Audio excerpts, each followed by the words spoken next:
Harvard sophomore Mark Zuckerberg launched the Facebook.com from his dorm room, then went out for pizza with his friends. It was February 4th, 2004. By June the next year, Mark was celebrating 3 million Facebook users from his new Palo Alto offices in California. He'd left school for Silicon Valley, and his platform was quickly reinventing how people connected to the internet, information, and each other. By 2010, the meteoric rise of Facebook was unmatched and legendary. So it was about time that someone wrote the story of its mythological founding and got it shining on the silver screens. But when your main character isn't giving interviews, the author of the book hasn't finished writing the damn thing, and the film's screenwriter pledges his loyalty to a good story over the truth, the end result is bound to be real twisty.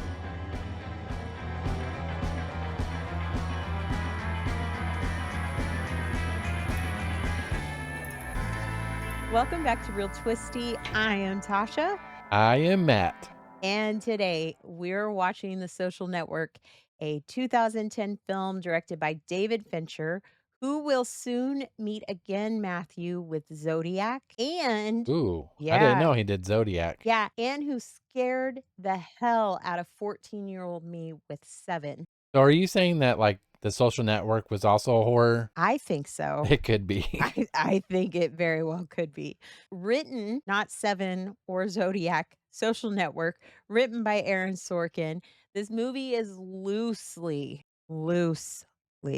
based on the quote unquote nonfiction book, The Accidental Yeah. Billionaires by Ben Mesrich, which is allegedly based on the quote unquote true facts of the start and rise of Facebook from 2008 to about 2000 or 2003 to about 2008 to 2009ish, and you will soon understand why there are so many allegedlys and quote unquotes and loosely based in my opening here. I have come prepared in a shirt that no one can see, and I'm so freaking sad, but it's my popcorn and movies t-shirt. Movies, because it's popcorn and movie time, guys. And it only took us 2 weeks to get back I've got my to this Mothman cult shirt on. Is that relevant to this? Because it's cultish. It is It is cultish. very cultish. Also, during the intro, you mentioned the year that it started, and I was Yes. like, our oldest is younger than Facebook, let alone Yeah. younger than Google. Oh yeah.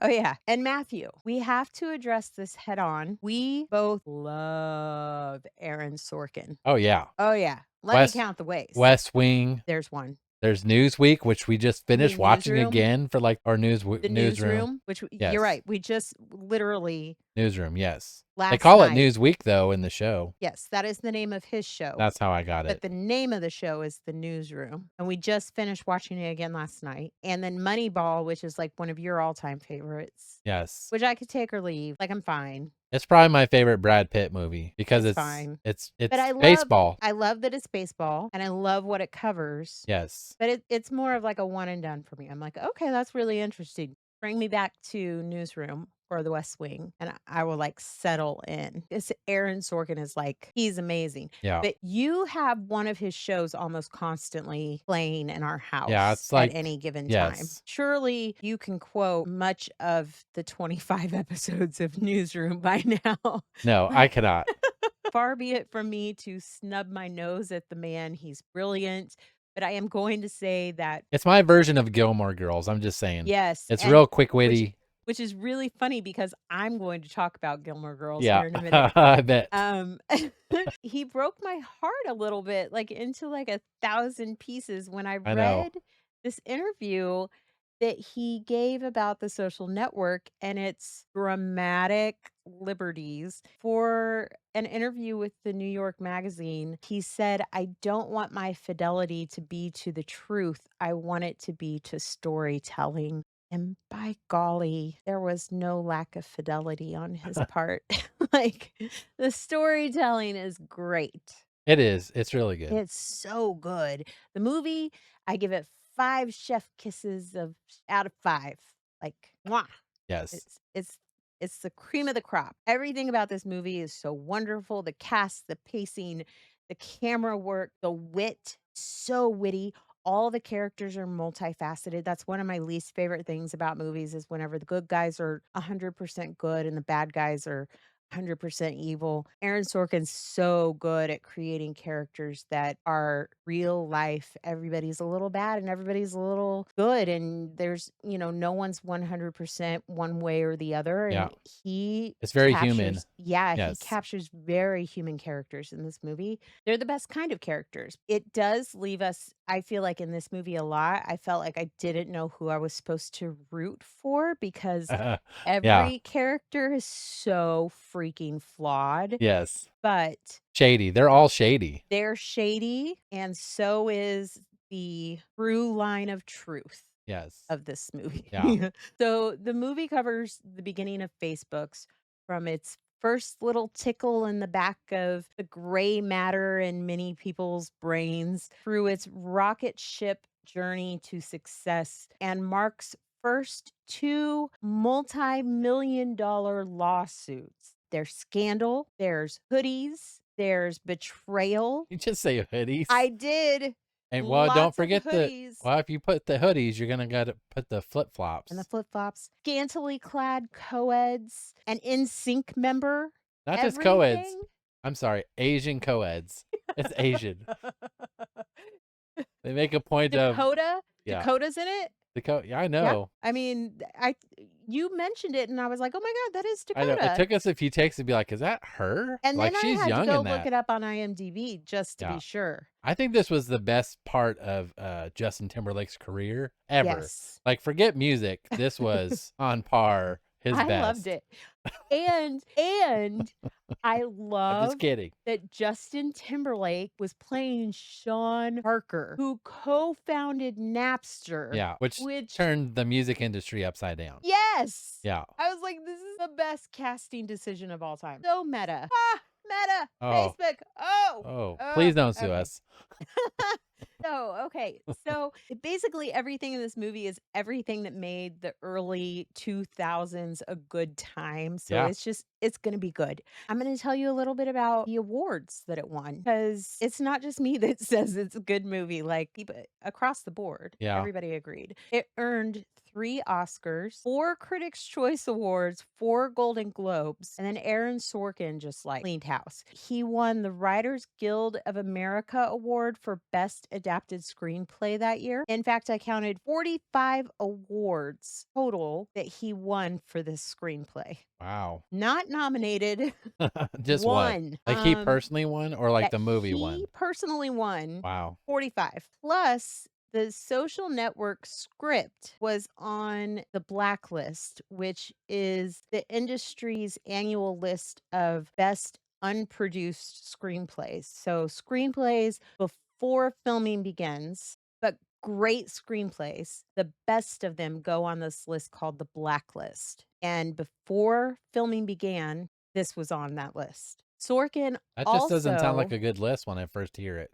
it does sound like a bad list, but it's a good list. It's a good Okay. list to be on. It's the list if you're a screenwriter, you wanna be on it because if your script has not been bought yet and you get on that list, that script's gonna get shopped. Like, people are going to be bidding for that Okay. script, right? They also he Sorkin also won the Screenwriter of the Year from the Hollywood Film Awards that year, just in general. The year the movie released, he got Screenwriter of the Year from the Hollywood Film Awards. And then The Social Network won the Adapted Screenplay of the Decade in 2020 at the Gold Derby Awards. In 2020? Yep. So from 2010 to 2020, all the movies that had ever been made, Social Network cleaned house. It won Best Adapted Screenplay out of all adapted screenplays that were made in that entire decade. So Aaron Sorkin's out there doing the damn thing. Like he's doing it. But while he's doing it, maybe 45% of it is accurate.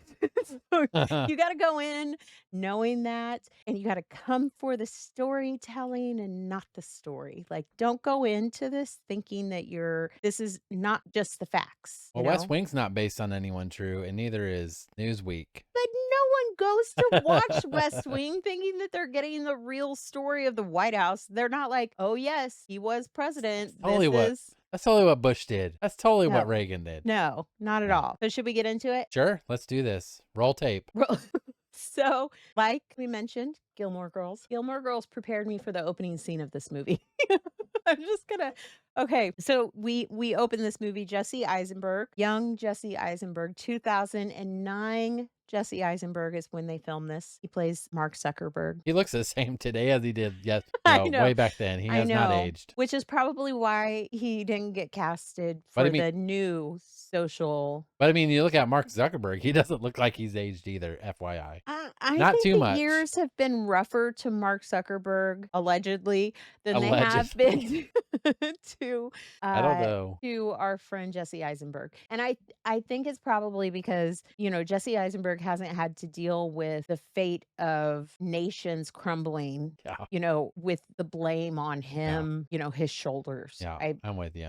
He hasn't had a lot of stressful things like that happen to him. I didn't mean to veer you off. Go ahead. That's okay. So it's a good point. So Mark Zuckerberg and the badly treated Erica Albright, which is played by the lovely Rooney Mara, are setting in this pub in Boston, having a cold one. Boston, gotta love Boston. Gotta love Boston, one of my favorite places. And I need you to understand that a standard script, one script page typically equals 1 minute of screen film time. Yeah, Okay. Gilmore Girls scripts for a 42-minute episode were 80 pages long. yeah, so it's about almost 30 seconds a page. Yes, those girls there were no pauses. There were no dramatic pauses. Nobody was frowning their brow and like looking into a camera. That trained me for the Social Network. Social Network fit 162 pages into 120 minutes of film. So thank you, Amy Sherman Palladino. I could not have done I Aaron mean Sorkin she's without way you. pro. She's way pro. She's brilliant.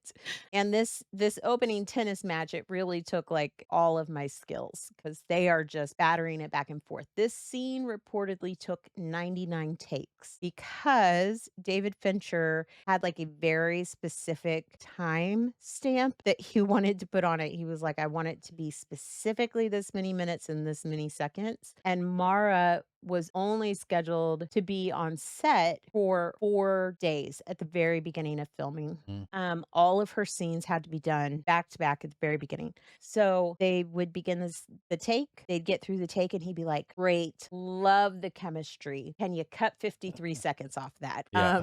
Oh gosh. Which, I mean, I think about that and I think that had to have added to that tension that they're building in that Yeah, conversation, like just because they're trying to naturally, rush through because it. they're That trying to, kinda makes sense. and I think it's kind of brilliant as a director. Like, I don't know if he was trying to drive that naturally with that, but man, they're talking, the angst is building in this conversation. And I am getting pissed off for her because Yeah, he is a damn asshat. Like yeah. the shit he's saying to her, I just, ugh. Yeah, he has no regard. He doesn't seem like he has regard for anyone. Patriarchy, man, is just rolling off of him. So straight out the gate with this scene, we've got our first falsehoods, which is sad because it's Yeah. literally the very first scene of the movie and it's like the first 7 minutes of the movie. There was no Erica Albright. Erica Albright is not a real person, totally fake. But this scene is used to establish a few things for us. One of the things that it talks about is that Mark reportedly got scored a 1600 on his SATs. Yeah. That is a well spread rumor, has been around the track a few times on the internet around Harvard. Like, this is all in the news. However, it has never been confirmed. He has never shared his actual scores, nor has any school that he has ever attended. So it's all rumor and speculation that he got a perfect score on his SATs. Okay. Regardless of whatever he got on his SAT scores, it does establish that the man is kind of a savant, like Yeah. he's brilliant. Yeah. The junior classman, Eduardo, his buddy, really did make $300,000 on an oil investment by tracking barometric changes and predicting hurricanes. He was obsessed with meteorology, just like on the side. And he used that side obsession to help him anticipate how the weather was going to affect oil prices and disturbances in the trade routes. And so, using that knowledge, it's almost like counting cards. He made $300,000 That's crazy. on oil investments. So what did he invest with to start, do you know? Well, probably his father's money because he comes from very Well, wealthy I'm just family. saying, like, did he start with like 300,000 and just doubled it, or did he He start with made like a million and then just got 30%? I don't know what he started with, but he made I mean, that's 300,000. still real good. Mhm. What I want to do one day when I Yes. grow up. Yes, when I grow up, I would like to have a weird obsession with meteorology that Yeah. tells me how to make money on oil prices. So there was no big breakup at the pub. There was, however, some girl somewhere on campus that Mark did think was a bitch. He not only thought she was a bitch, but he was sitting in his room one night, openly blogging about her while he was drinking beer, So that getting moves on drunk. to the next scene in the movie. Yep.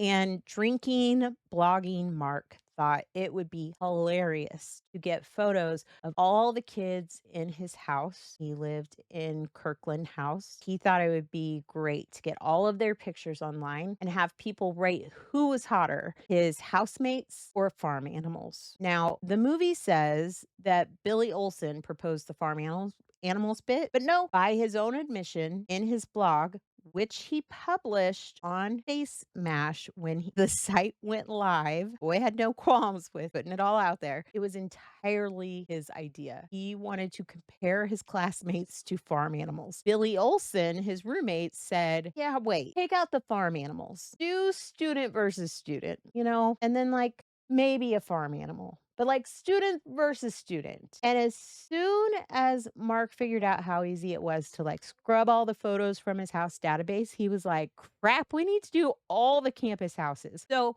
I think it's really interesting that the movie was like, let's make the farm animals thing Billy's fault, right? Like, they're not going to make Mark look that bad. Yeah. But then they make him a huge misogynist. Yeah. He makes a crack about Erica's breast size, and then Face Mash, the site only rates girls Yeah. in the movie, when in real life, it was all students, guys and girls. Everyone was fair game. It was never a let's just rate the girls thing. So it was really interesting to me that they were like, oh, let's not make him a total dick. Let's, put the farm animals on someone else.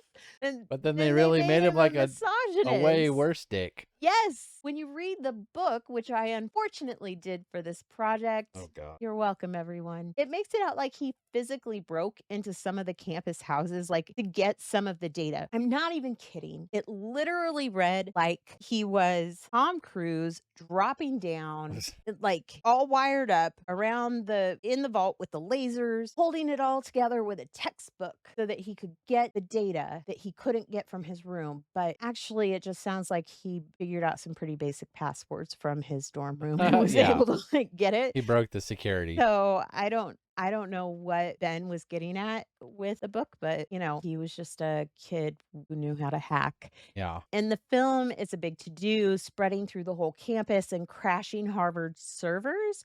But in actuality, this is how it all went down. 19-year-old Mark Zuckerberg and all of his teenage boy undeveloped frontal lobeness, he gets the site up. Directly on the site, like I said, he publishes his online journal documenting how he gathered the data. We're going to call it gathered the data and his farm animal inspiration. He goes ahead and tells everybody that. And it reads, this is exactly what he says. Almost want to put some of these faces next to pictures of farm animals and have people vote on which is more attractive. It's not such a great idea and probably not even funny, but Billy comes up with the Yeah. idea of comparing two people from the Facebook and only sometimes putting a farm animal in there. Good call, Mr. Mr. Olson, I think he's on to something. Unlike the movie's portrayal, Eduardo, not there. Just Mark, Billy, and his other pal, Joe Green. Eduardo does not offer any sort of algorithm. There's nothing drawn on a window anywhere.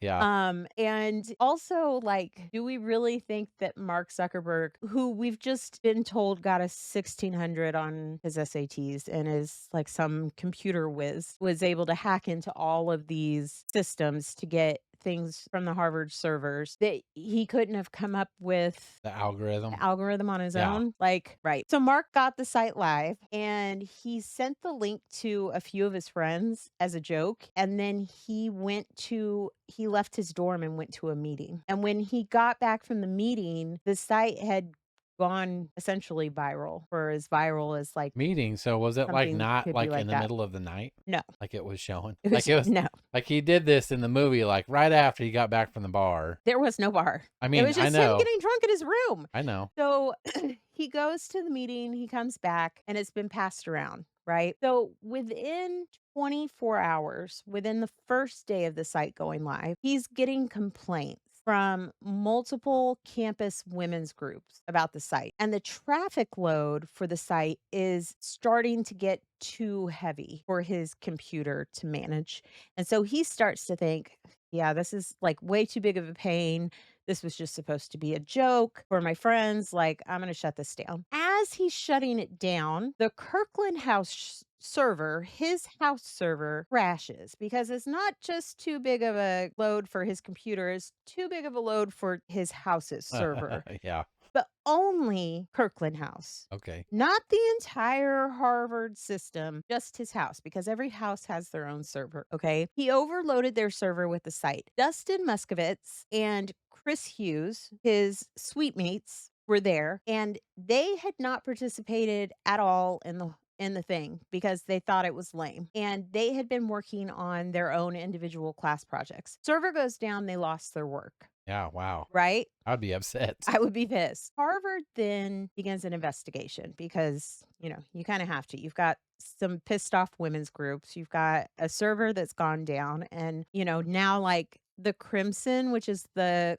college paper, is writing about it because it's like, what's going A on? big deal, yeah. Yeah. So they brought charges against Mark for hacking their communication systems, violating copyrights, and compromising student privacy. Joe Green and Billy Olson, who had been around and had kind of been part of the whole thing, they got hit with lesser charges. Mark gets called before the advisory board, which in the movie it's called the ad board, Yeah. but that's what it is.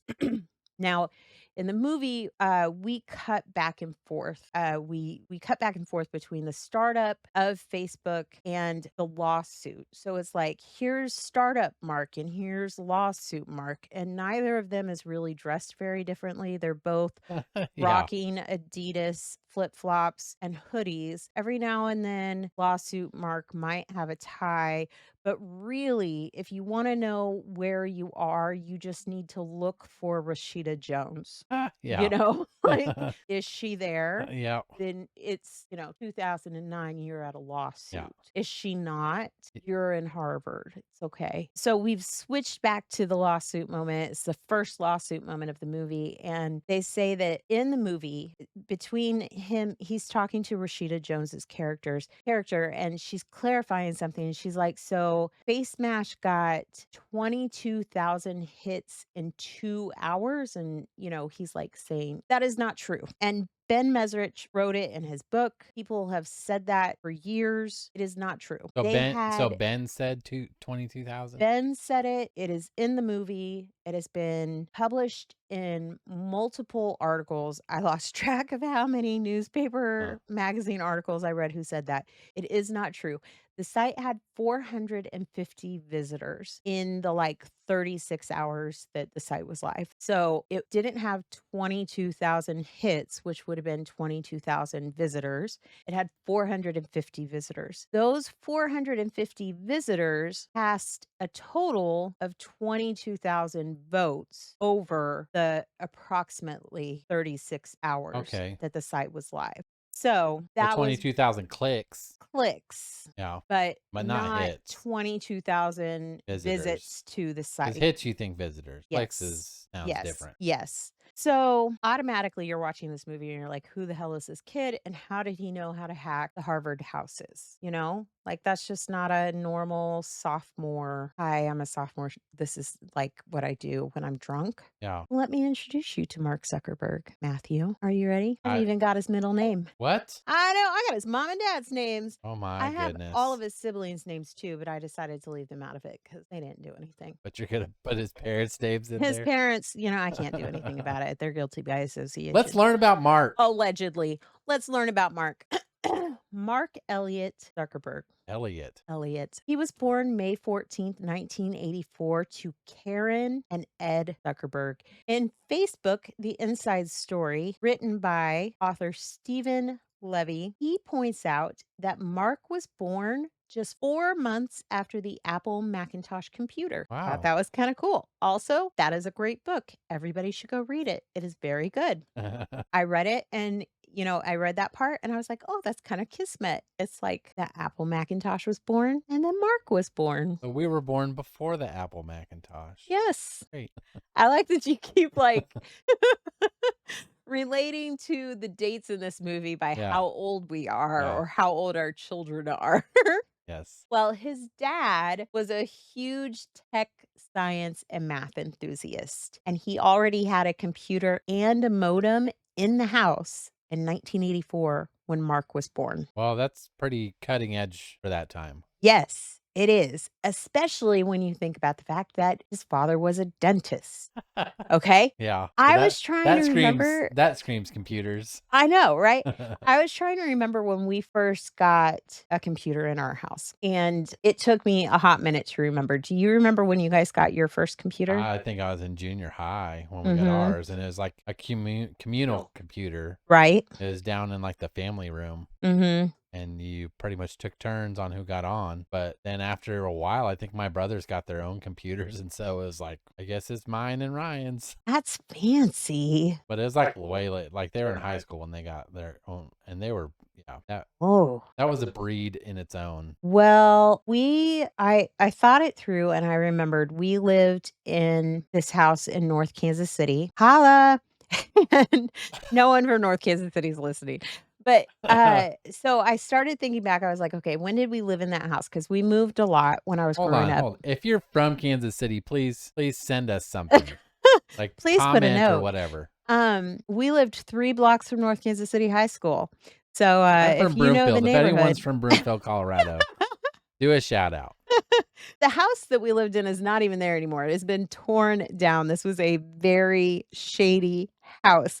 I was thinking like, okay, when did we move there? When did we move out? So I think that it was about 6th grade when we got this computer. I remember the computer sat in the living room. I remember the wall it sat against. I remember that if you were sitting at the desk at the computer, you had to move so that people could get into the bathroom because the chair blocked the door to the bathroom. And I sat there and wrote a paper about Walt Disney for school. Yeah.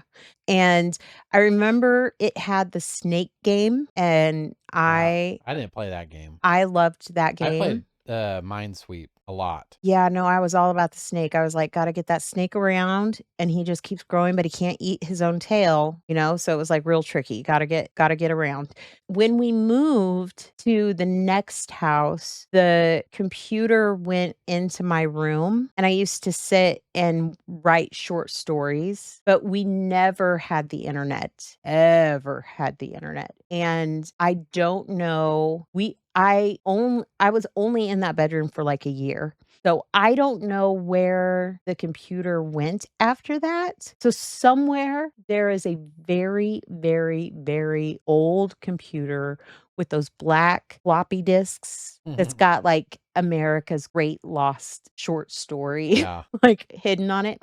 But that's literally all I could do. I could type and I could play the snake game. And that was it. I And the remember screen was green and black. I remember we had access to like there's like that digital encyclopedia that was like a big deal back then. I forget what it was called. Oh, we didn't have that. We had the encyclopedia books. Well, we had those too, except we were missing a few letters. We didn't have the whole So thing. I want to say this: when we got our computer, I might be false on this, or I might remember this wrong. When we got our computer, I think we still had a TV that was like the big box ones that you had to Dude, like turn the dial to change the channel. Yeah, I think we still had that I think my when we had our dad computer. still had that TV when you and I got married, Yes, your dad okay? totally did. Um When we had kids, I think he still had it. We are the family that's like, "Does it work? I don't care if they've upgraded it, you do not get rid of Why it." replace it? We still get channels. Come on. Exactly. Well, John Wayne is still playing. exactly. Can you play John Wayne on it? We don't need anything else. We didn't have internet, but my friend from church, she had internet. She and her family were, like, way cooler Dial than up. it was incredible, and they had AOL chat rooms, Oh and yeah. they would let us go play. This is also the family, she was an only child. This is also the family that introduced me to B-rated horror movies, like, where the spiders were bigger than the people, Nice. or the big giant women that came through stomping on the towns, and, Mystery Science Theater. They introduced me to Mystery Science Theater. Nice. It was a good time there. But yeah, chat rooms, that's where I learned about chat rooms, and I was so jealous. I was so obsessed with chat rooms. I was like, "What is It was this so weird. world?" It It was was so weird. insane. Well, these problems that you and I had, well, more me, because no one in my family ever had our own computer, like, I don't that did not Yeah. happen. No, Um, we were married when I first got my yeah, first that was the same with computer. me too. Mark didn't have that problem. Ed, his dad, was a second generation American, and Ed said that growing up in New York City as a good, smart Jewish boy, they became doctors or dentists. They did not pursue computer science. So Ed became a dentist like his parents expected of him, but he kept on all of his like excitement about computer technology, and he Yeah. kept on top of it, right? He made sure to always be in the know about what was changing. And so when he was 25, he met Karen, she was 19, and they started dating, and then they got married, and after a couple years they moved to Dobbs Ferry, New York, to the house that they raised their kids in. They had 4 kids. Mark was the only boy. He was the second child. And in the early '80s, Ed moved his dental practice to the first floor of their home. So the whole family moved up a floor, the whole first floor. They had like a Huxtable thing going, except where Cliff had just his office in the back. This was like a whole Yeah, floor the whole thing. floor. Yes. So Karen had graduated with a degree in psychology, and she had practiced briefly in a nearby hospital, but she left her practice to be home with the kids, saying that she was instead applying her skills to keep her kids off of a therapist's couch and to help her husband's nervous dental patients. I mean, more power to her. I Right? mean, So Ed, being the lover of tech that he was the first dentist in his county to have digital x-rays and wow. yeah, and intraoral cameras. He had an early website before many businesses had adopted that practice, and he kept his patient database on an Atari 800 until he updated to an IBM PC. Oh, wow. I did Yes. not know you could store stuff like that on an Atari. I don't think you were meant to. So, That's pretty smart Mark though. That's yes, wow. Mark followed suit. He was very interested in all of it. He Yeah. got his own computer in 6th grade. He loved the game Civilization, and he learned programming. At 10, he demanded that his parents take him to Barnes& and Noble, where he bought a book on C++, plus plus, but it didn't have all of the information that he needed. So they got him a tutor who came out to the house for an hour every week for 2 years to tutor Mark, and they tried to enroll him early in, like, some high school AP computer classes, but the teacher said that their 10-year-old would know everything that she was teaching to the high school AP computer students. Nice.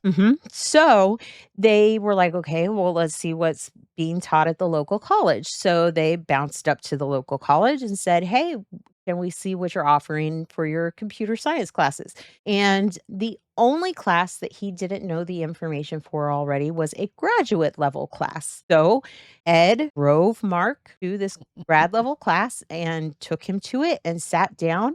And the teacher stopped what he was doing and looked at Ed and said, "Sir, you can't bring your kid to class." And Ed said, "Sir, my kid is the student." And, Yeah, there you go. He was like the Doogie Howser of computer science. yeah, that's pretty cool. Yeah. That's awesome. Overall, he was a small kid. He was small in stature. He played Little League, but hated it. He took fencing at school. The whole family loves Star Wars, and he used to make Star Wars themed home movies with his sisters, which I found very endearing. That's adorable. Yes, he also made his own computer games, which you know, That's crazy. just That's pretty they cool. were like, Risk. I'm gonna really out myself here. I've never played Risk before. I know, you told me that. And I've seen David play it, and I've literally just gone, "Nope," and walked away. Like, and we've played some pretty complicated board games. Like, we are the board game people who Oh, that buy game the can go comp on but that's that that game is game like Monopoly, it's like it can go yes. on forever. And I'm not about that. Like, I'm just not. But yeah, that's what he was doing in his spare time. So his dad had a telecom system installed that ran through the house for the dental practice.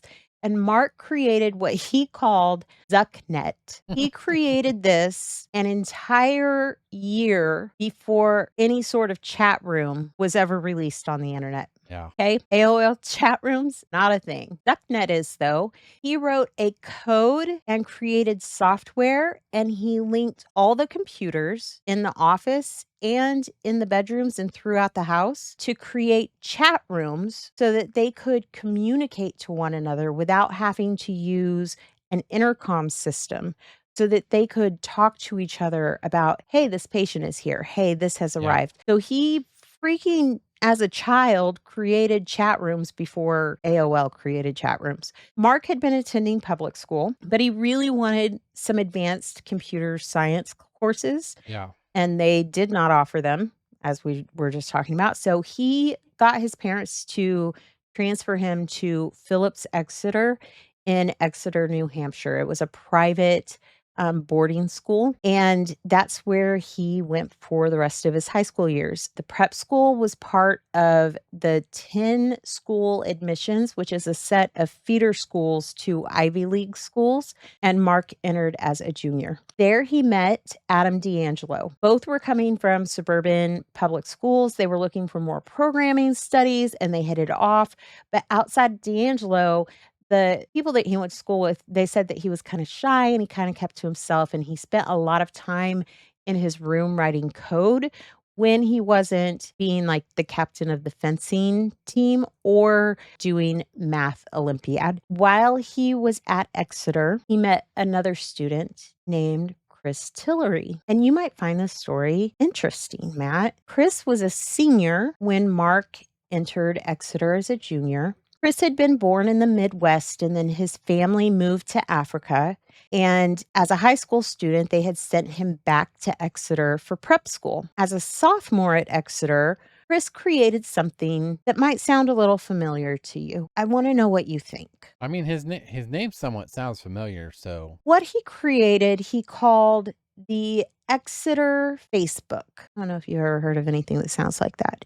Chris pulled all of the Exeter students' names, photos, phone numbers, and quotes from the campus address book, and he digitized all of that information and then distributed it through the school's servers. And at first, the school was like, hey, hey, hey, this is against our school policies. But then they were like, oh, wait, there's like some good worth to this. And so they gave him permission to continue. So as a student, sophomore, junior, senior, Chris continued to do this service for the school. So when Mark enters as a student at Exeter, the Exeter Facebook is something that he receives. And Chris does this as his entire time as a student. And when yeah. he leaves, he passes it off to the school. And then he goes on his merry way to Harvard to begin his collegiate studies. So, is he the one that inspires Harvard to do the Facebooks? Oh, no, like They were already doing it? Facebooks were Or already it's just a kinda being thing? done across Okay. college campuses, but this whole, like, digitized Facebook Yeah. thing was kind of a new thing that was happening. So, Chris goes to Harvard, and he's there in 2004 when Zuckerberg releases the Facebook.com to Harvard students. Yeah. So, when asked about the appropriation of his idea, Chris said, as an adult, he said that he wasn't really bothered by it at the time because he had just seen it as like a school project. Yeah. But as an adult, he had the mixed feelings about Facebook. Gotcha. He said that he felt like Facebook has a lot of moral ambiguity. He really doesn't feel great about the mental ramifications, like the mental health ramifications of the site and the number of hours that Facebook claims from Zuckerberg's users, to the point that he said that Facebook made him feel bad, like just mentally feel bad as he used it. So he deleted the app from all of his devices and closed out his account in 2016. And I thought that was really interesting whenever you think about the fact that, I mean, I'm not saying that Mark took Chris's idea and made it into, this multi-million, well, now $1 billion franchise, but somebody did because it was in a book. Somebody else said it Huh. for me, so I'm Yeah. just gonna. But for him to be like, "Hey, I made this thing and now I'm saying it's so bad that I deleted the whole thing off in 2016 and I haven't touched it since." I think that's pretty interesting. So that was his kinda like projects at Exeter. Mark and D'Angelo had their own senior project at Exeter. They created a program called Synapse.ai, and it was a program that would plug into whatever music device you were using, your iPod or whatever, would review the music you had been listening to previously, and then would use your music choices to then suggest other music to you. Oh, nice. Right? So when they graduated, Adam went off to school in Cali and Mark soft launched Synapse from Harvard. He really pushed to get Synapse off the ground. And on April 21st, 2003, he got an online publication to promote a trial of the program and get users to give their feedback. The users all had a ton of negative feedback regarding data mining, which hindsight seems to be a common theme for Zuckerberg Productions. Wow. Yeah. You know, on April 23rd, so just 2 days after they were given access to the program to try for free, Mark made his first ever public announcement, what would be the first of many to come in his life, about the safety and importance of user privacy for one of his programs. So he addresses that data mining situation, but then the users started calling out Mark's weird language syntax in his site prompts. One paragraph in particular was very rambly, very cringy, kind of boasty, and promised Synapse could help you get a date with a Chinese girl. Yeah. Wow. So, regardless, Microsoft and AOL both tried to buy the program from Mark and D'Angelo. Really? Yep. One of the companies, we don't officially know which, but the social network and Ben Mesrich claimed that it was Microsoft. One of the two companies offered $1 million to the boys, but it came with the caveat that they had to leave school and come work for them for 3 years. They would be contracted for 3 years. Oh, wow. Neither boys wanted to commit to that contract, so they passed up the money. The summer of '03, before they began their fall, sophomore year, and before we have our, like, fall tryst with Face Mash, Yeah. Mark interned at the David Rockefeller Center for Latin American Studies as a program analyst, and he lived with Adam D'Angelo. Adam came back and he interned with MIT. And at MIT, he studied under the tutelage of Judith Donath, who specialized in the rise of social networks. Maybe you've heard of it. Kind of a important part of, A small part of our culture. and kind of what becomes Mark's empire, if you will.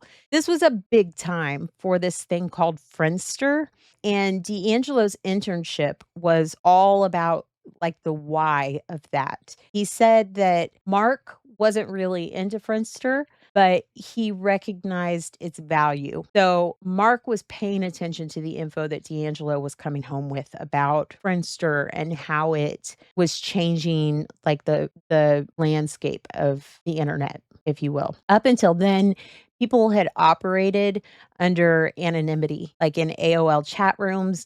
MySpace. Yeah, I've never heard of Friendster until we started digging into this. right? So Stephen Levy described it as a costume masquerade where you could misbehave without consequences. Yeah. I was like, "Oh, buddy, that's so true." Friendster was the first social network, though, that tied a real life person to their online persona. So, like in chat rooms, you had a fake name. Yeah. People could go into a chat room and say, "Oh, yeah, I'm So you totally had to a like register with 14-year-old like girl." You know, real info. Exactly. But Friendster's mission was to be an online community that connects people through networks of friends for dating or making new friends. It was supposed to be a safer way for networking online. By Mark's sophomore year at Harvard, Friendster had more than 3 million users, and Mark was one of them. Oh wow. So Mark returns from his internship and, his summer vicariously reaping D'Angelo's social network deets. Yeah. And he just jumps straight into his sophomore year at Harvard by creating Course Match, which gets mentioned in the movie. Yes. He scrubbed again a bunch of stuff from Harvard's records. And they were like, dude, no. But it was a website that he launched from his laptop that allowed students to look up other students' courses, like what they had registered for. And it created like a whole realm of like stalker situations. So it's like I didn't need everybody to know where I was going to be Tuesday at 2 o'clock, but now everybody does. Film Eduardo mentions this in The Social Network, really briefly, but the course match actually burned out his computer after a few weeks. Oh really? Yeah. Stephen Levy said that Mark got a few things from the experience, though. He was able to reuse the code later whenever he made the Facebook.com. And he said that he realized how hungry people were to know what the people they knew were doing, which also fed into how he created Facebook. Yeah. In October, the Crimson, the student-led paper at Harvard, featured Mark in the paper, not for Course Match though, or Synapse. They put him right on the cover. So Mark was already getting like huge play in the Crimson before any face smash antics or his computer wizardry. Keeping that in mind, we meet in the film the Winklevoss twins, Tyler and Yes. Cameron, and their friend Divya Narendra. The Winklevosses were seniors, and in late 2002, Divya had approached them with the idea for harvardconnection.com, which was basically going to be a dating site because Harvard students are too busy to meet people. They just don't have time. Yeah. So in early 2003, they hired another student, Victor Gao, to be their programmer. But Victor got too overwhelmed trying to do that and manage his course load.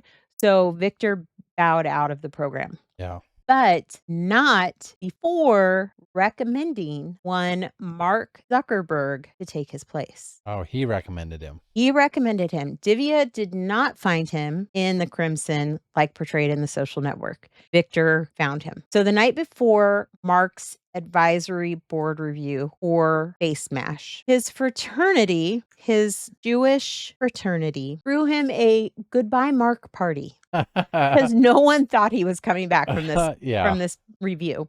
Mark wore beer goggles to the shindig. I remember wearing those I in high never did. school. I've but I only heard about them associated with, like, the classes that were like, "We're gonna show you what it's like to be drunk." Well, they did that, like, right before prom. They had, like, a big, like, thing outside, and then one of them was walk with beer goggles on this line. Well, he wore them to a party, so apparently he could walk the line well enough to get to the party and in the door, and hit on someone because that's where he met his now wife, Priscilla Chan. Yeah. He met her, she was studying to be a pediatrician at Harvard, and she was completely dumbfounded that he was on the verge of being kicked out. She was like, "You are stupid. I don't even understand you. Isn't everybody here thankful to be here, working their asses off, trying to get the damn thing done?" He was like, "Well, no, not everybody." So he asked her to go out on a date with him, and she was like, "But you're not even gonna be here anymore." And something he said wooed her because she decided to go with him anyway. And one thing led to another. And today they are married with children. Yes. So the next day, Mark goes to meet with the ad board. And at the end of the ad board hearing, they put him on disciplinary probation. That disciplinary probation ran from November 3rd, 2003 to May 28th, 2004. The Crimson reported on this whole fiasco on November 19th, letting everybody know the outcome of the disciplinary board hearing. The only real stipulation of his probation was that he was required to see a counselor because they said that his transgression was deemed improper social behavior. So again, Mark's on the front page of the Crimson, just making the news. So they wanted him to go to, like, a therapist or something? Yes, Wow. allegedly. We're calling it a counselor because it was improper social behavior. Wow. And then he was on disciplinary probation, basically through the end of the school year. So that means he was still going to class. Yes. Well, yes. I mean, he was still As available to go to he was class. available to go to class. He was not kicked out or anything. That was the thing that wasn't fully clear, like, I He remember says it when he's talking to Eduardo in the movie, but he like says it he's gonna get so kicked out, freaking fast. but then He's he, like, like, goes to, like, a classroom, yeah, like, he says later? Yeah. he's not expelled, he's on probation, is what he says. So Mark apologized to the women's groups that were very upset with him. He also arranged some pro bono computer work for their individual groups to kind of like make it up. Green and Olson did not show up for the hearing, but they also faced no consequences from the school. However, Joe Green's dad, who was a professor at UCLA, was pissed. He was so mad. And he said, "No more Zuckerberg projects for you." Like, laid it down, was just like, "Nope." That would later cost his son hundreds of millions of dollars. Yeah. While Joe always said that Mark was confident, his dad described Mark as cocky. It had a very big difference of opinion, and it did cost Joe some cash. Sometimes that's just a generational thing. You know, Personalities don't it yeah. see eye to eye between Sometimes. generations. Sometimes. Mark later told a judge that this whole experience taught him that people are more voyeuristic than I would have thought, and that may or may not have driven some of his later decisions at Facebook. Keep that quote in your head every time you think about what happens That makes sense. on Facebook. Yeah. So remarkably, the day his probation began was the first day that Divya emailed Mark about their project. The twins did not approach him in a hallway after class like they show in the Yeah. movie. And the four of them did not meet at the pork, which is the slang name for the longer name of the group that they were in that I cannot remember. So I'm yeah. just calling it the pork because I think it's really funny to me, and that's much easier to, it's easier to remember ham than it is the long Greek sounding name that it is. In fact, Mark never made his way into the pork. Not even that front entrance front room room place where he where had a they're sandwich. allowed to take like their fiancés and their parents. Like, he's not allowed, he never made it there. Would that be called the engagement room? I don't know, but I just spit everywhere. They reportedly met at the Kirkland house, Mark's Mark's house. house, in the dining hall. And that's where the twins and Divya talked him through their plans to start a site for Harvard students that required a Harvard HDU, let me try this again, harvard.edu email Yeah. to register and would eventually be expanded to other schools. They said in their deposition that Mark seemed really excited about the project, that he seemed like he really got what they were trying to do. He was on board and then he just ghosted them. And it's because of this combo that they claim he stole their idea. He used their harvard.edu requirements and rolled it out to other schools, just like they had explained to him that they had planned. And they claimed this was a wholly original idea, their wholly original idea. Divya emailed Mark November 3rd. By November 30th, it was Thanksgiving break, and Mark told them he had left his charger at home, his computer was dead, and he would get back on the project when he got back from eating turkey. Yeah, because in the movie, they talk about excuses and all that Yeah, stuff. and they did get all of those. That is a real thing that happened. Yeah. Something interesting though, in August of 2003, while all of this is happening with the Winklevosses and Divya and Mark, but 3 months before they all meet at the Kirkland Dining Hall, another Harvard student named Aaron Greenspan launched his own Harvard platform called the House System. The House System was a social network in which students had to use their harvard.edu email Really? to get signed up and to log in. And he tried to get the Crimson to write about it to help encourage enrollment. They refused. Greenspan headed the student entrepreneur group, and he had already at this point invited Mark to join the group. Mark had turned the invitation down, but had stayed in touch with Greenspan. And Greenspan had shared his House System platform with Mark. They had Huh. talked about their projects with each other. The House System had a section called the Universal Facebook. It had all of the same House Facebook features that the other sites had at the time. Greenspan says that when he asked Mark about the project that Mark was working on, Mark said it had to do with graph theory, and Greenspan thought he's trying to make a Harvard Friendster.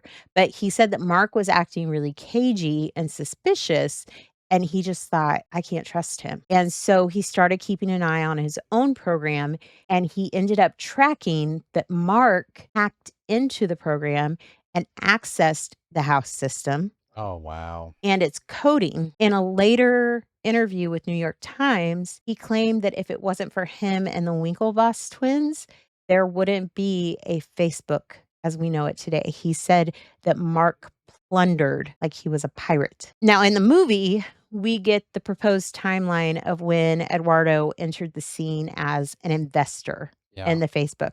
I want to talk about Eduardo and the making of the Accidental Billionaires book and the social network for a minute before we get into how slippery that whole thing is, because he really informs a lot of what we know and how we understand the story. One day in 2008, Ben Mesrich supposedly gets an email from a Harvard senior who's like, dude, one of my friends co-founded Facebook and no one knows that he even exists. Like, they don't know who he is. Mhm. You wanna talk to my buddy?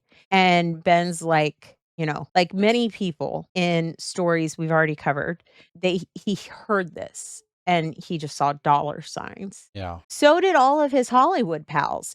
And so before the interviews were even done, the rights to the story were sold and the movie was underway. Everything was happening in tandem. Ben was interviewing and writing the book, while Aaron Sorkin was writing the screenplay.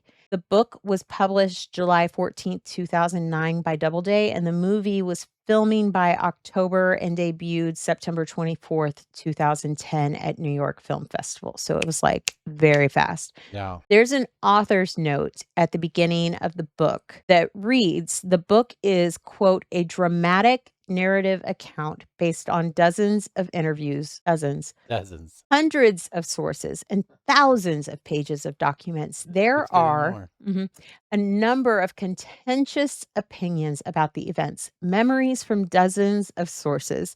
Some direct witnesses, some indirect, can often lead to discrepancies. Details of settings and descriptions have been changed or imagined, and identifying details altered to protect privacy. I employ the technique of recreating dialogue based on recollections of the participants. Some conversations took place over long periods of time in multiple locations and were recreated and compressed that in quote likely settings end quote. Wow. Okay. So for this book, Eduardo Saverin participated. Mark Zuckerberg did not. In an interview with Time, Ben calls his reporting immersion journalism, where he builds the story as a thriller or a narrative by recreating the story, choosing what he believes really happened. I'm going to say that again. Immersion journalism. Recreating the story, choosing what he believes really happened. It's how he explained his storytelling. He said, quote, "I think as a whole, this book is nonfiction," end quote. Wow. Mhm. When he was asked if it was hard to get people to tell the real story, he said he isn't the kind of investigative reporter going in with a notepad trying to get an interview. He's just going in, hanging out with the people, and having a good time with them. So he's not an investigative reporter. So I think we know right out the gate that pretty much everything that he says is bullshit. He's spinning a yarn. All throughout the book, he says things like, "We can picture he likely did this or did that. Maybe this happened." There are whole chapters of this book that are written as pure speculation. And Eduardo approached him as a guy that felt taken advantage of. So he's presented in this like highly sympathetic light, and the narrator just can't be trusted. Like, just can't. He's swayed. He's swayed by the guy who came to him and said, "Please tell my story. You can hang out with me and all of my college buddies, and we'll get you beer, and you can come into the Phoenix like all the time and just hang out with us."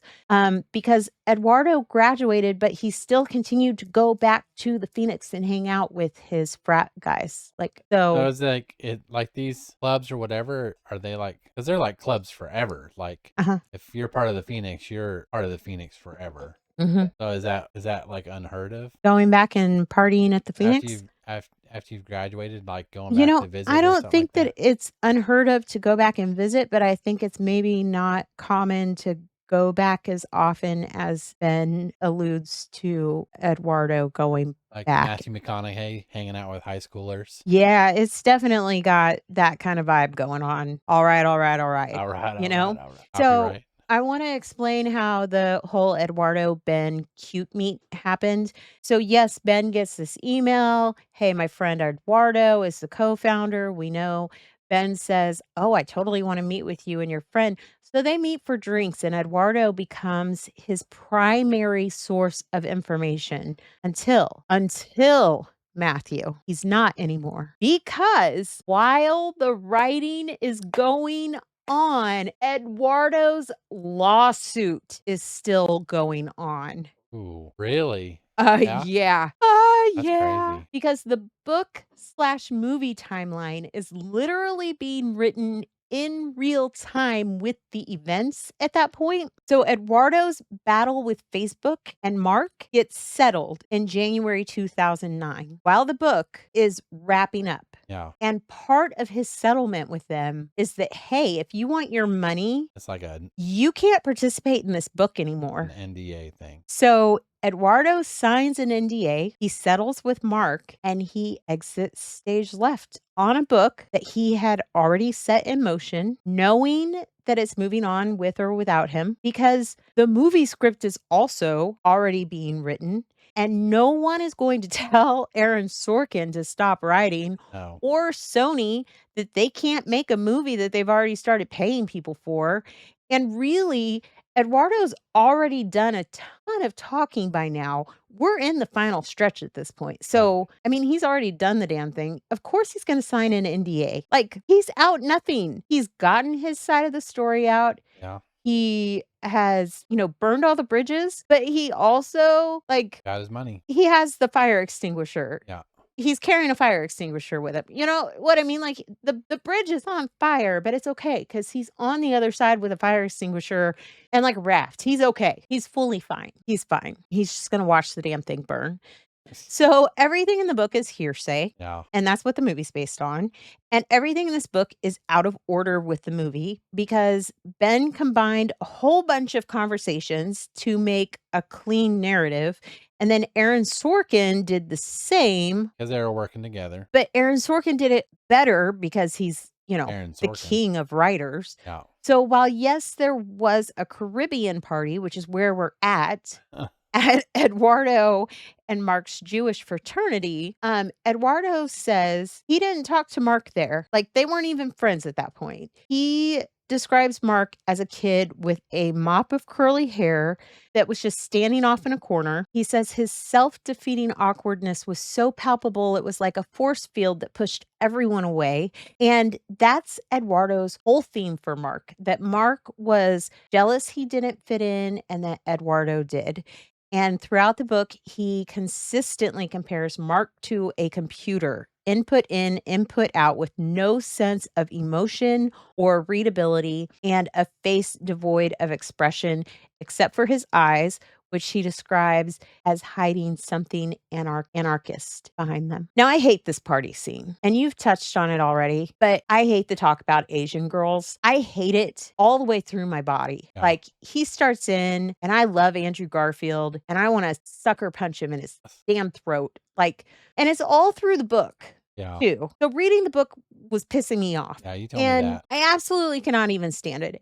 And it just makes me mad. And I was so mad I had to read it. And then Eduardo says that this Caribbean party was like a long time before his Phoenix punch and like a long time before they even started talking about Facebook. So, like, I don't It's way out know. of order. They put it in because it was a good scene. I Because don't there's know. drama. So in the movie, Andrew Garfield says that Dustin Moskovitz and Chris Hughes were programmers. So he's like, I don't know why he came to me first, because he's got friends that are programmers. And Yeah. then they're like, oh, because he wanted money. Well, that's not entirely true. Dustin was an economics major, and Chris Hughes was majoring in history and literature. They were not big programmers. In fact, after the Facebook.com launch, Dustin went to the store and bought a whole bunch of books on programming and taught himself how to program to try and make himself useful so that he could stay on at Facebook and, like, Yeah. make himself useful for Mark. He wanted to keep up. So he taught himself how to do those things after the launch of the platform. When they came on board, Mark made Dustin his key tech lieutenant, and he put Chris in charge of publicity. And then his friend Andrew McCullum was put in charge of graphics. But Mark knew he needed money for servers, so he needed an investor. But Eduardo was not the first person that he went to. Mark first tapped his pal Joe Green, but Joe had a very scary daddy Yeah. at UCLA who said no more more Zuck. Mark Zuckerberg No projects. more Zuck So projects. Joe is out. So Mark went to Eduardo. He knew Eduardo from his frat. Eduardo's reputation preceded him. Eduardo was born in Brazil, but his family moved to Miami when he was 13. Get this, because they had discovered a kidnapping plot for Eduardo, Oh, wow. right? Because his family was so wealthy, the kidnappers were going to kidnap Eduardo and demand a ransom. And it was like a whole thing. Wow. So his parents packed everything up and they moved to Miami. This is why you were commenting a lot Yes. about Eduardo stuff. Yes. He comes from generations of wealth. And then he made all that oil money. And he was a member of the Harvard Investment Club. He was the guy who knew about business. Like, Yeah. that's how everybody in the frat, like, talked about him. Mark pitched him the idea, and Eduardo saw the value. And while he did put in $1,000, so did Mark. So that's another thing that the movie kind of skews is that they make it sound like they were living on Eduardo's dime, Yeah. but Mark also put in $1,000. So they started with 2 grand. Each of them went in equally. They were not running solely on Eduardo's 1,000. The splitting of the company was 2/3 Mark, 1/3 Eduardo, because Mark was doing all the work. Yeah, Eduardo correct. just put in the money. Yeah. But from the beginning, there were 5 founders: Mark, Eduardo, Andrew, Dustin, and Chris. So the movie makes it out like it was just Eduardo and Mark at the start, but that wasn't true. At the start, it was all 5 of them out the gate. In the deposition scene, we get a rundown of all the messages between Mark and the Harvard Connection team. And these are pretty accurate, if not in word, in tone. Mark pretty much decided immediately that he wasn't going to help them, but he also didn't want their platform to launch before his own. At the time the movie came out, we didn't have access to Mark's personal chat messages. This had not been dug into, but Business Insider got into all of this like in late 2010. And now we do have access to Mark's chat messages, which is kind of sad. Really sucks for him, and we'll circle back to this like at a later point, but there are a few quotes from his messages at that time that Business Insider found that do really show intention. So where are these what are these chat messages like through They're from like from the phone to AOL phone? chats. Oh, AOL chats and stuff like Mhm. that. Okay. Yeah. So on D7 December 7th, 2003, so a week after meeting with Tyler, Cameron, and Divya, Mark sent Eduardo a message that read, "Check this site out, www.harvardconnection.com, and then go to harvardconnection.com/datehome.php. Someone's already trying to make a dating site, but they made a mistake. Ha ha. They asked me to make it for them. So I'm delaying it so it won't be ready until the Facebook thing comes out." So this is a week after he's met them. Oh my gosh. A few weeks after this message, he met with the Harvard Connection team a second time in the Kirkland building, this time in his suite. Cameron saw a whiteboard in the hallway that like joined the 2 bedrooms in the suite. Yeah. And on the whiteboard, it said Harvard Connection. And Cameron started to walk over to look at it, and Mark like freaked out and was like, "Yeah, you can't be in the hallway." And so Cameron left the hallway and he just thought, "Oh, this is Mark and he's awkward." At this point, Mark had not shown them any code. He had not looked at the site with them. They didn't see anything. But at this meeting, Mark was pitching like new design ideas to the 3 of them. And so they still think, okay, this is moving, like he's working on it. Yeah. We're going forward.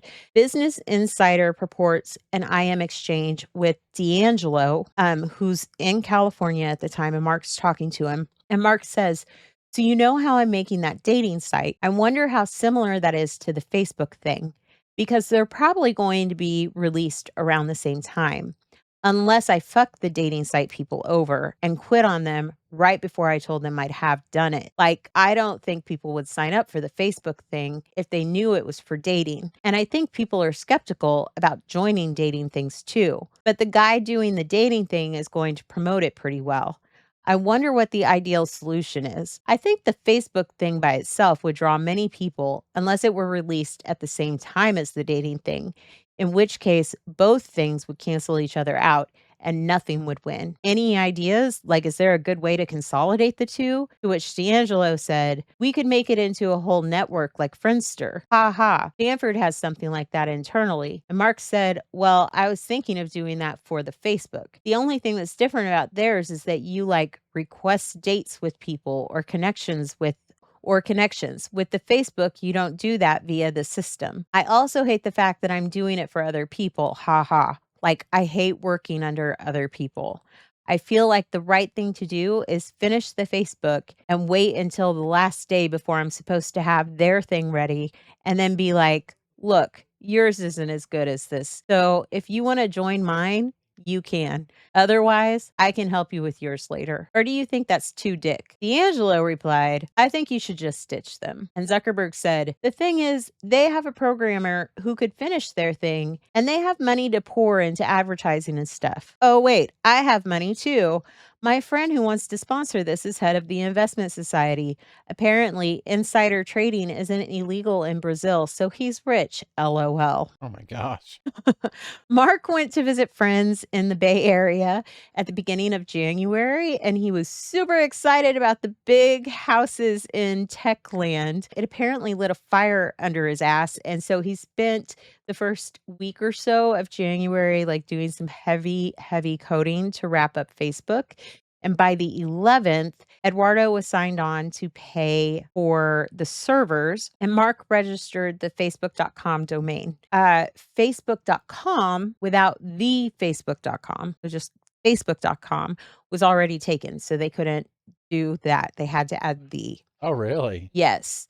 In a conversation with another friend, allegedly his now wife, Priscilla, he asked what he should do about Harvard Connection. And she said, you know me, I don't think anyone should do anything bad to anybody. That's the best advice he has received from day one. Later, that same friend asked him what he decided to do. And his exact words were, yeah, I'm going to fuck them. Probably in the year, star ear, because he typed ear and meant ear. So he had to correct himself.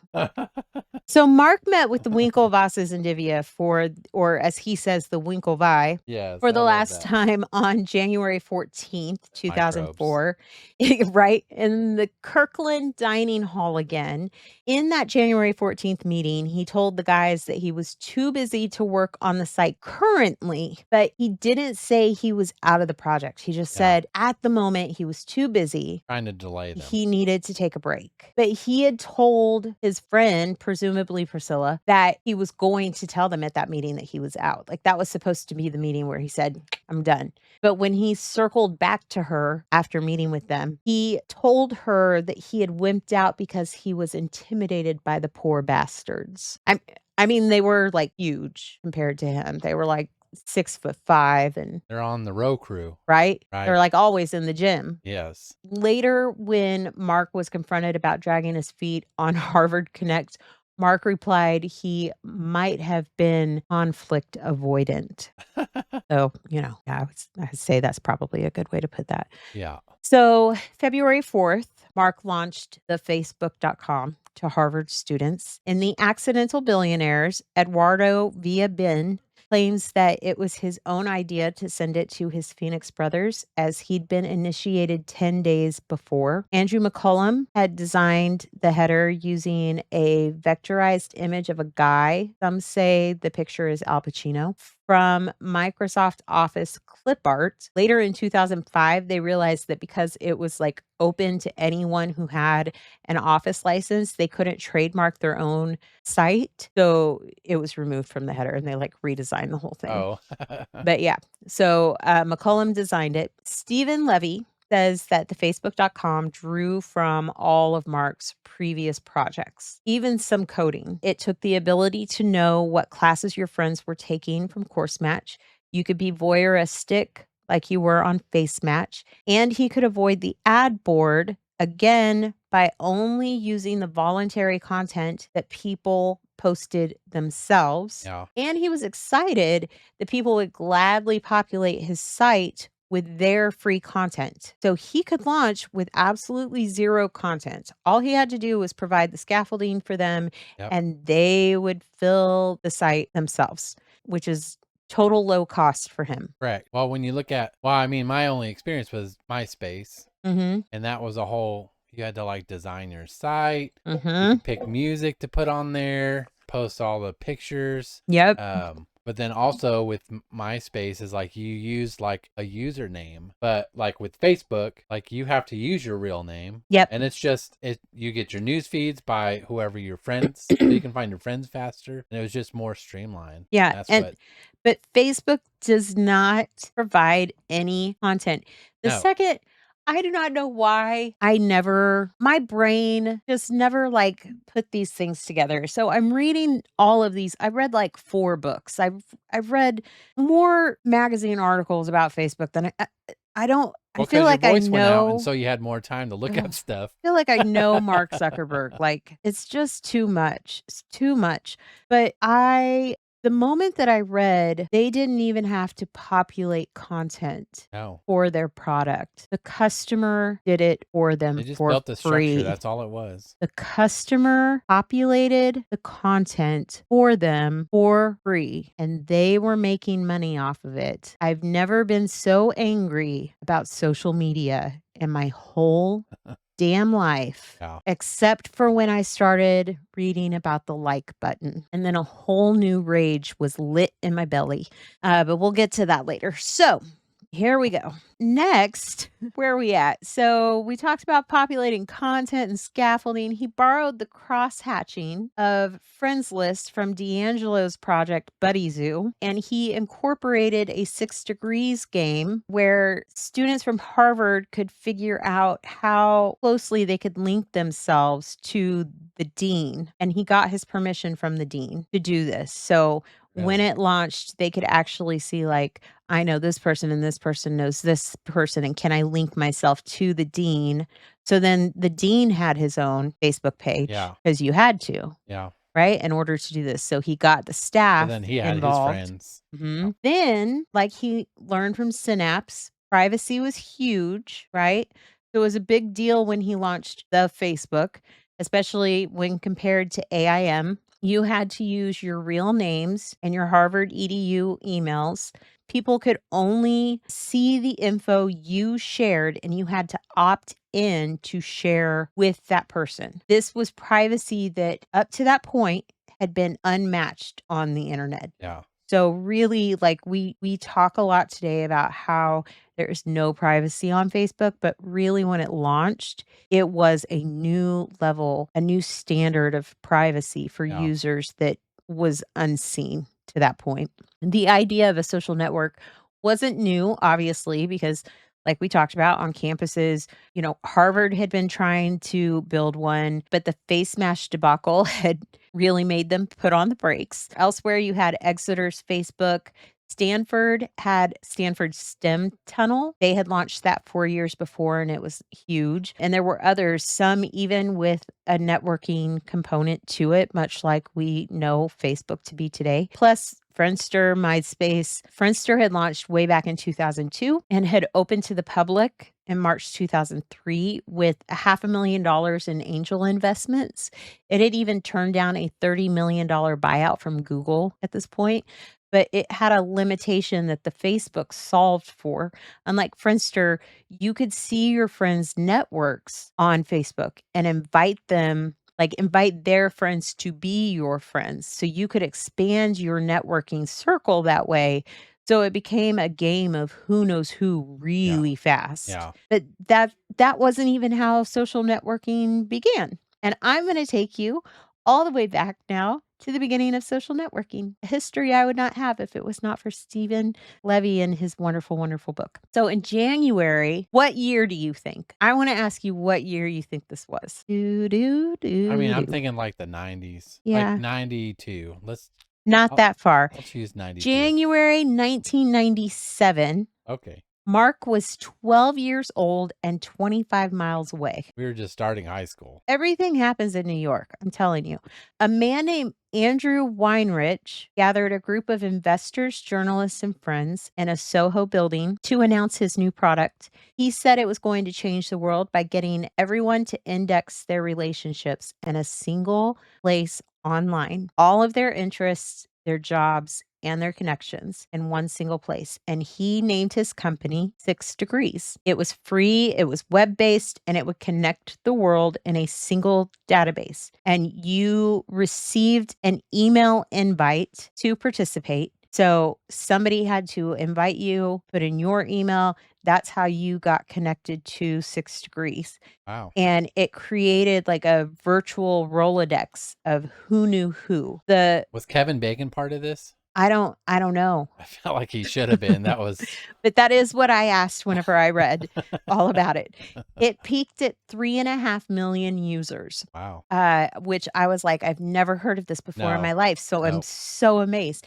But in December of 1999, Andrew Weinrich sold his company, 6 Degrees, to Youth Stream Media Networks for $125 million. The sale included the pending patent, method, and apparatus for constructing a network database and system. Wow. This later became known as the social networking patent. Oh, it's a patent name. It is a patent. Wow. So on February 4th, 2004, after launching the Facebook.com, really with a Mark Zuckerberg production on every page, the movie Yeah. was telling the truth about that. Mark went out for pizza with his friends. He didn't sit at his computer and pray all night, as Aaron Sorkin would have you believe. He speculated at dinner that someday someone would do what he'd just done for Harvard, but for the whole world. Sam Lessin, another Harvard student, was with him. And Sam had previously launched the Harvard Exchange, which was like Harvard's eBay Uh-huh. or Harvard's Facebook Marketplace, Craigslist, whatever. depending on, what generation you are.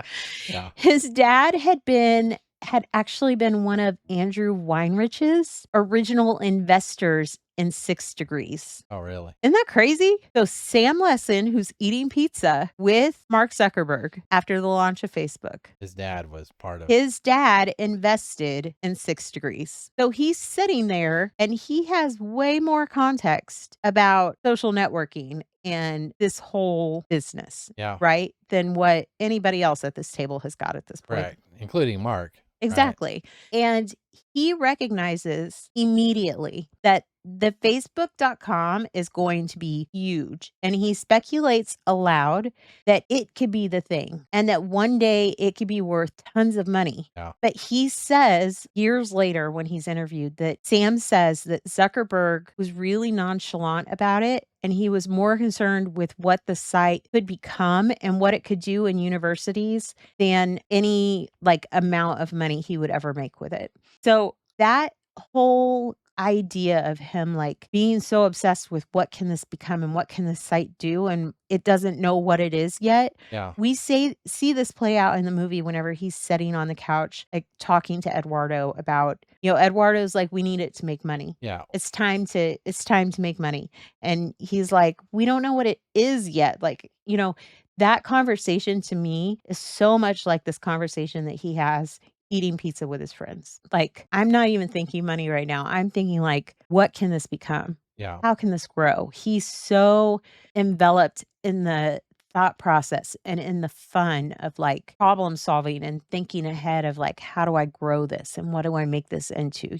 So that's February 4th. February 9th, the Crimson published their first article about the Facebook.com, and the Winklevosses sent their letter to Mark accusing him of stealing their idea and demanding that he cease and desist operations the very next day on February 10th, which is my cousin Michael's birthday. P.S. By then, the Facebook had nearly 5,000 members, and most of Harvard had heard about it yeah. at this point, including a movie star, as they mention in the film during a deposition. Did they say who it was? The movie star was Natalie Portman Oh, really? because she was a student at Harvard at the time. Mark did, in fact, respond to the cease and desist letter as shown in the movie, but he also did continue his work. The Yeah. twins and Divya continued their campaign against Mark. They did complain to the Harvard president, who said that he could not be bothered. Every account I've found is pretty damn close to the infuriating movie scene, and they did enlist the help of their family attorney. From here on out, I'm going to get a little bit out of order with some of these things because I just have to in order to bounce around and like keep a clear train of thought. But Okay, so keep with me and ask questions if you have them. I will try. Okay. So Mark, according to Ben/Eduardo, made the following statement when he was asked about it about the Winklevosses arguments. Okay, He was asked by the ad board. This was his statement to the ad board. Now, I have qualms with this before I tell you this statement. My qualms are as such. Why would he be meeting before the ad board if the president was like, I'm "Not not my gonna circus, not my monkeys." yeah. You know what I mean? I don't know, but this is what Ben/Eduardo. Well, do you think that they went to the ad board after he wasn't gonna help them? Like the Harvard Winklevoss? had, like, a very, everything I've read says that Harvard has a very strict, like, we don't get involved in the financial business affairs of students, and in fact, that's part of why they did not want the movie filmed on On Harvard? site. Yeah. So, I don't know, but this is what they said he said. "Perhaps there was some confusion, and I can see why they might be upset that I released a successful website while theirs was still unfinished, but I definitely didn't promise them anything. Frankly, I'm kind of appalled that they're threatening me after the work I've done for them free of charge. But after dealing with a bunch of other groups with deep pockets and good legal connections, including companies like Microsoft, I can't say I'm surprised. When I do something successful, every capitalist out there wants a piece of the action." Wait, so that was Mark or that was Eduardo/Ben? Eduardo/Ben said that that is what Mark said Okay. to the advisory board about that was his response to the To the advisory board about the Winklevosses and Divya. wow. They also say that 6 weeks after the launch, but so they say it was 6 weeks after the launch. Ben/Eduardo say 6 weeks after the launch of the Facebook.com. Stephen Levy/Mark say before March, so that would have been less than 6 weeks, Uh-huh. was the Bill Gates lecture. Okay. Okay. This is also the day that the Facebook.com launched at Columbia. So Ben and Eduardo and Aaron Sorkin do not say Columbia launched the same day as Bill Gates. They do say that it's the day that Mark was like, "We got to launch to other schools." But in actuality, that was in the plan from the beginning. And it happened on the day that they saw Bill Gates speak at the school. Harvard Connection, by this point, had changed its name to Connect You. And it went through 2 more developers and launched as a social network to 15 colleges in late May. When the Winklevoss twins graduated in June, however, one of the commencement speakers did not mention the success of Connect You. Instead, Mentioned they face. mentioned the amazing creation of a Harvard student's product, the Facebook.com. Wow. Yes. Mark and Eduardo would like you to believe that there was no concern with the twins and Divya and Connect You. That's one thing they both agree on.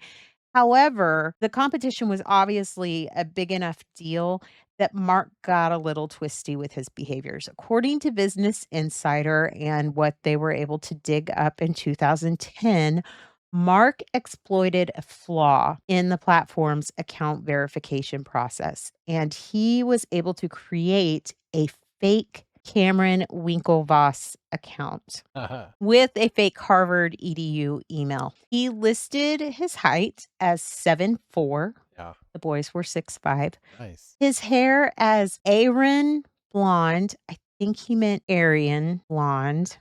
His eyes as sky blue and his language as waspy. And so he's signing this up in the Facebook Nope, or in the Harvard or in in the Connect You. Connect You? Oh, Uh-huh. wow. He also appears to have changed some privacy settings of several users to invisible, which then made it impossible for people to find them in the system. Wow. And then he just took it a step further and completely deactivated 20 accounts entirely. I mean, that's funny, but it's also like real Petty. douchey. Yeah. Yes. This was not the first time he had gone a hack-in, though.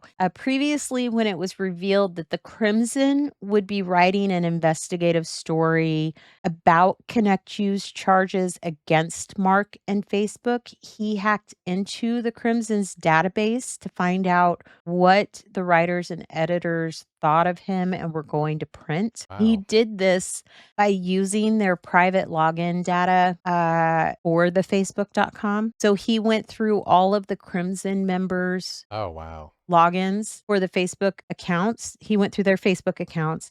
And if any of them had failed logins, he took those logins and assumed there was a possibility that their logins failed because they accidentally put in a password from another account. And so then he used their email and the wrong password that they had used on the Facebook.com Oh, to what you're see. saying is it saves the wrong keystrokes. Yes. Ooh, So buddy. he was checking to see, did they accidentally put in their Crimson password, thinking that that was their password for the Facebook.com, and it ended up being Correct. correct for at least 2 Crimson members. Huge scandal. I'm pretty sure they did not opt in for that. Also makes me wanna sign out of everything But and but not it have passwords. but there's that doesn't even help. They I'm weren't signed in whenever they I'm just saying, those passwords weren't even the I passwords. wanna close the account. They had put bad passwords Oh, in, I know, but then that and means it stored the bad he can passwords. find your good passwords as well. So 3 Crimson members, Wow. reportedly sued Mark later in a suit that was later settled out of How could court, they prove that? because his little trail marks were everywhere. So in the movie, we see these things playing out. Mark and Eduardo attend Bill Gates, but instead of launching Columbia's site, they go out with the girls, not before going back to the apartment, finding the cease and desist letter.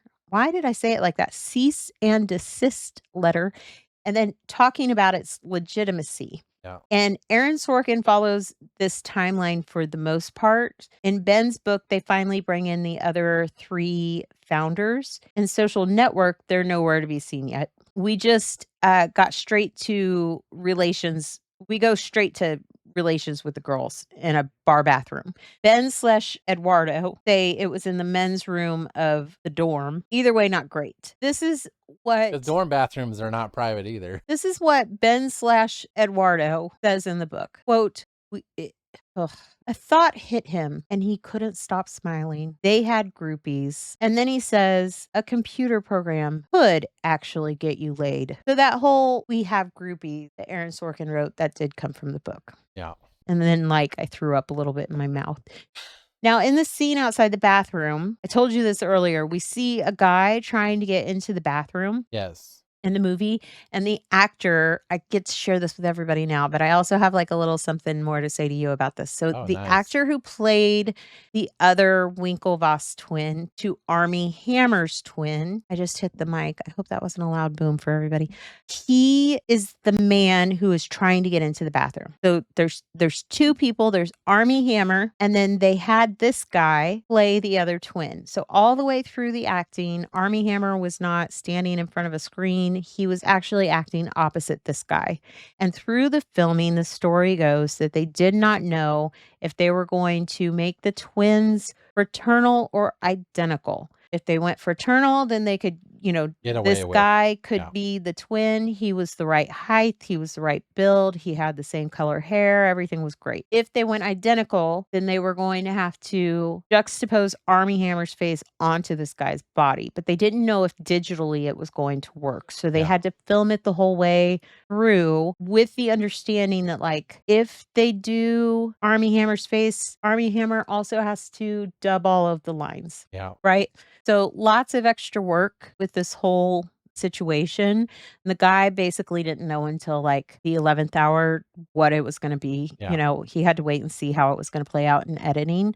But I have one qualm with this story. My qualm is, if they knew that that was a possibility, and they knew there was a possibility that he was gonna be a twin, how were they going to play out this whole scene of him wanting to get into the bathroom after he had already written a cease and desist letter to Mark, and now Mark's blocking the way to the bathroom, and, like, there's not gonna be any sort of, like, friction there if he's a Winklevoss twin trying to get into the bathroom and then Mark's standing there like, "You don't get to come in the bathroom." You know what I Oh, mean? that's interesting. Yeah. So I don't know. But one thing that Aaron does here that Ben did not do with the book, we do not see Erica again in the book, but here she is at the bar, and we get one more tight little tussle between them. In actuality, she is not, nor is any other woman, the catalyst for launching the Facebook at other schools.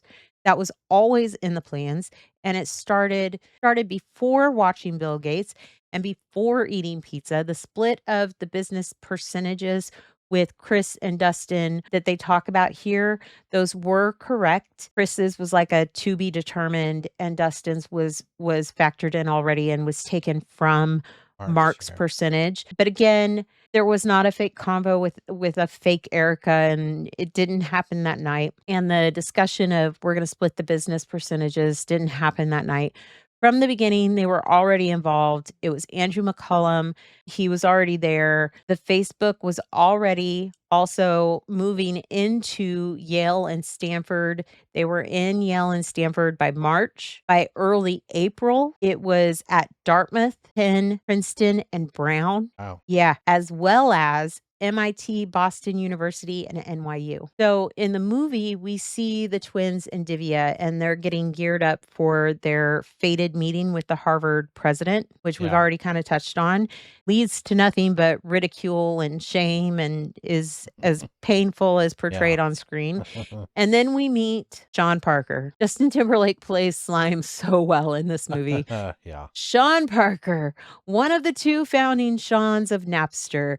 What Aaron and Fincher tell us in this moment is that Sean Parker's broke. We learn that he is not a student. He's never been a student. He is unemployed. He is currently in the house of a girl that he met the night before who has Stanford's The Facebook open on her laptop. Yeah. And he's been looking for his next big thing. And here it is. Fate and Amy have stepped in. And Amy tells him it's freakishly addictive. Yeah. She's had it for 2 weeks and she finds herself on it like 5 times a day. In fact, in the 2018 book, The Four, author Scott Galloway said that when measured by adoption and usage, Facebook is the most successful thing in the history of humankind because 1 of every 6 minutes online is spent on Facebook. And in 2016, 1 in 5 minutes spent on mobile was on Facebook. People spend more time on the platform than they do any other behavior outside of family time, work time, and sleep time. That is disturbing to me. That's crazy. Yes. Physiologist Benjamin Libet used EEG scans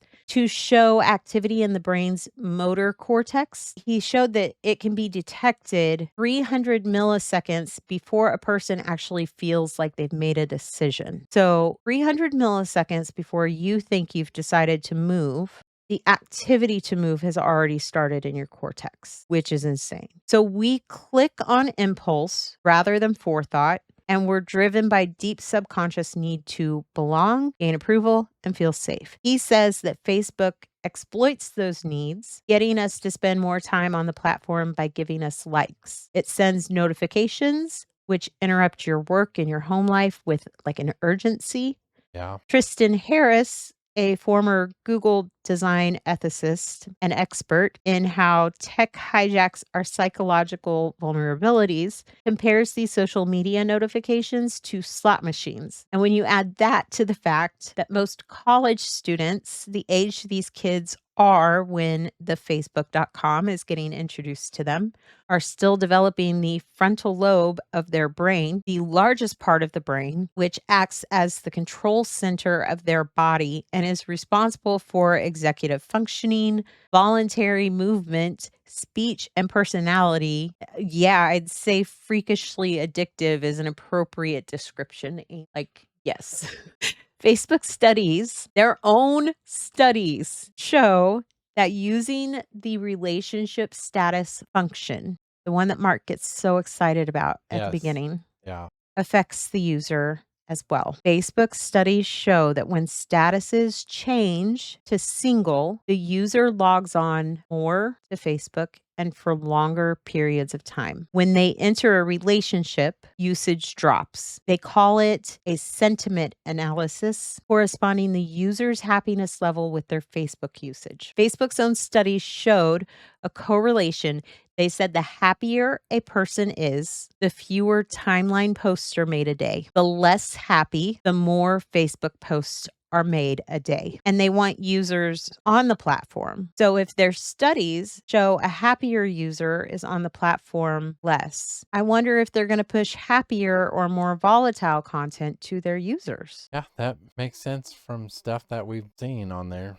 Right? And that's where we're going to leave it for part one. Was there an Amy? Was Sean Parker in her bed? Is it all Amy's fault that he got involved and Eduardo got the shaft? And whatever happens to the twins and Divya, I guess and y'all will have to come back next time to find out. and was there a snake? Was there a Was snake? there a snake in the room? Was his name Sean? Was his name Shad? Until next week, and it feels really wrong to say it after this episode, like, subscribe, and share. From Matt, the brilliant editing David, and me, thanks for joining us on Real Twisty. We'll see you next time. Goodbye.